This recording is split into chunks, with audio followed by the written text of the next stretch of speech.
जवाहरलाल नेहरू के टाइम पे नहीं थी? या बताओ कितनी आबादी थी उस टाइम? 30 करोड़ आबादी में, तब भी बेरोजगारी थी। इंदिरा गांधी के टाइम पे कितनी आबादी थी? जब 60 करोड़ आबादी थी तब भी बेरोजगारी थी। अभी महंगाई है कि नहीं देश में, ये बताइए। देखिए महंगाई है। अगर मैं कुछ बताऊंगा ना आप चौंक जाएंगे खड़े खड़े माइक लिए। क्या बोल रहे हैं? ये मुफ्त वाले आ गए। देखो आप अपने घर का भी काम करवाते हो, बनवाते हो, नींव खुदवा के भी, उसमें भी लेबर और मजदूर को पेमेंट देनी पड़ती है। पूछो इनसे, देते हैं फ्री में करवाते हैं, समझो। और कई नीचे अब भी हैं जिनकी इज्जत नहीं है। ऐसे पुराने नेता, बड़े नेता देखा है कांग्रेस के, जो पार्टी छोड़ के बीजेपी में आ रहे हैं। क्या बोला कि वो सबसे बढ़िया इकोनॉमिक्स के जानकार थे, तो इसका मतलब मैं बेइज्जती कर रहा हूँ उनकी। फाइनेंस मिनिस्ट्री से उनको उठा के प्रधानमंत्री के रोल में लाए थे, सबसे सज्जन व्यक्ति था।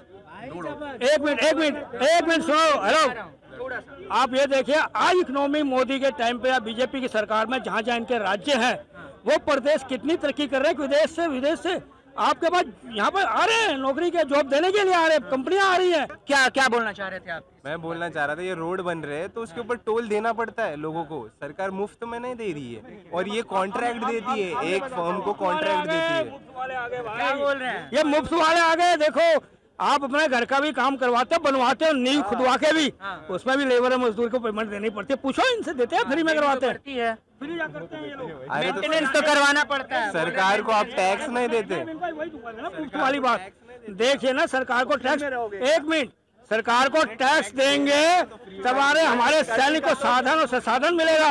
और जब हम टैक्स उनको गवर्नमेंट को देंगे तभी ये चीजें सुधार में आएंगी गरीब लोगों के, और उत्थान होगा गरीबों का।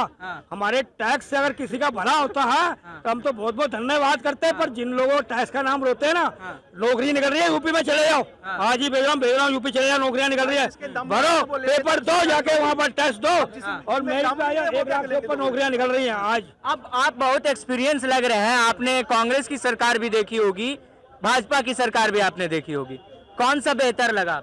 देखिए मैं हर आने वाले युवा और युवतियों को समझाना चाहता हूँ, बताना चाहता हूँ अपने भविष्य के ओर देखिए आप लोग। और मैंने तो जवाहरलाल नेहरू से, मैं जब छोटा था जवाहरलाल नेहरू से देखा है मैंने, और उसके बाद जितने भी नेता प्रधानमंत्री और राष्ट्रपति आए हैं, कई तो ऊपर चले गए, स्वर्गवास हो गया समझो, और कई नीचे अब भी हैं जिनकी इज्जत नहीं है।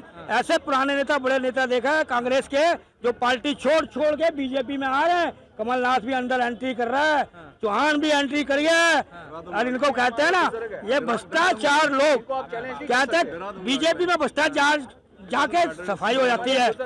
हमारे देश का प्रधानमंत्री एक साधु संत है, उनका तेज बहुत प्रभावी है, उसमें लोग होते हैं कितना भी भ्रष्टाचारी आस्ते आस्ते धुल जाते हैं। तो हमारे देश के प्रधानमंत्री साधु संत इतना प्रभावी है, उनमें बहुत तेज है, तो महंगाई और बेरोजगारी काहे नहीं मिटा रहे? मैंने कहा ना, अभी आपको एग्जाम्पल दिया मैंने, 144 करोड़ की आबादी है, हर साल नए वोटर लाखों में आ जाते हैं, युवा युवतियाँ। अब ये जनसंख्या बढ़ रही है तेजी से, अभी इसमें कुछ नहीं, अभी पाबंदी लगी है। मैं ये बताना चाहता हूँ, बेरोजगारी जवाहरलाल नेहरू के टाइम पे नहीं थी? या बताओ कितनी आबादी थी उस टाइम? 30 करोड़ आबादी में, तब भी बेरोजगारी थी। इंदिरा गांधी के टाइम पे कितनी आबादी थी? जब 60 करोड़ आबादी थी तब भी बेरोजगारी थी। अभी महंगाई है कि नहीं देश में, ये बताइए। देखिए महंगाई है। अगर मैं कुछ बताऊंगा ना आप चौंक जाएंगे खड़े खड़े माइक लिए। पहले तनख्वाह मिलती थी 250, चौंकने के लिए तो आए, चौंकाइए। पहले सरकारी नौकरी में मिलती थी 250-300 रुपए सैलरी पर मंथ दिए हुए होता था। आज कितनी मिलती है सरकारी नौकरी में, प्राइवेट में कितनी नौकरी मिलती है बताइए? 15,000 से कम कहीं नौकरी नहीं है, और सरकारी नौकरी में 40-50 से स्टार्टिंग नहीं है। तो आप बताइए, जब आपकी सैलरी बढ़ती है, आपका संसाधन बढ़ता है, आपका खजाना बढ़ता है, जब पैसा आता है तो आप उसी सुविधा के अनुसार खर्च करते हैं या नहीं करते? युवा भी है, युवाओं से पूछ लेते हैं थोड़ा, क्या महंगाई बेरोजगारी कम हुई है देश में या बढ़ी है? भाई मेरे ख्याल से तो बढ़ गई है। बढ़ गई है। अगर कोई गवर्नमेंट आटे दाल पे ही टैक्स लगाने लग जाए ना, तो समझ लो वहाँ पे बेरोजगारी दर तो काफी बढ़ी हुई है, और काफी ज्यादा बजट घाटा उनको चल रहा है काफी ज्यादा। उन्होंने रिकवर करना है, ठीक है, टैक्स रिकवरी करनी है। टैक्स रिकवरी यार आप आटे पे लगा दो ना, हर एक बंदा खाता है, हर एक पर्सन खाता है, तो वहाँ पे टैक्स आपकी रिवेन्यू जनरेट ज्यादा होती है, ठीक है। इन्होंने अल्कोहल पे, दिल्ली का अलग ही मॉडल था, नो आइडिया, उस पर दिन जाऊंगा। क्यों दिल्ली पे भी बात होना चाहिए ना अल्कोहल वाले? वी शुड इग्नोर क्यों कर दिया? नहीं, हम कर सकते हैं, हम कर सकते हैं। लेकिन अगर गुजरात की बात करें ना, ये भाई स्कैंडल है, राइट, यू नो, ये काफी माफिया वगैरह चलते हैं, इसके पैसा अच्छा कमाई है इसमें, अल्कोहल में सबसे ज्यादा पैसा कमाई है, ठीक है। देखिए एक मिनट देखिए, कांग्रेस के टाइम पे जब मनमोहन सिंह थे ना, इकोनॉमिक्स के बहुत बढ़िया जानकार माने थे, उनसे बढ़िया नहीं। आप सुनिए, मैं मनमोहन क्या सिंह मनमोहन सिंह की रिस्पेक्ट करते हैं आप? कमाल है। मैंने अभी क्या बोला कि वो सबसे बढ़िया इकोनॉमिक्स के जानकार थे, तो इसका मतलब मैं बेइज्जती कर रहा हूँ उनकी। फाइनेंस मिनिस्ट्री से उनको उठा के प्रधानमंत्री के रोल में लाए थे और सबसे सज्जन व्यक्ति था। एक मिनट सुनो। हेलो, आप ये देखिए आज इकोनॉमी मोदी के टाइम पे या बीजेपी की सरकार में जहाँ जहाँ इनके राज्य हैं वो प्रदेश कितनी तरक्की कर रहे हैं। विदेश से आपके पास यहाँ पर आ रहे हैं, नौकरी के जॉब देने के लिए आ रहे हैं, कंपनियां आ रही हैं। क्या पहले ऐसे होता था? आप बताइए। आप दीजिए, तो आप तो युवा हैं। जीडीपी रेट मेरे ख्याल से अगर 2014 और इसकी कंपैरिजन करें तो डाउन हुई है, आई थिंक सो। अगर मैं डाटा निकालूं, है ना, ग्रोथ परसेंटेज भी डाउन है, राइट।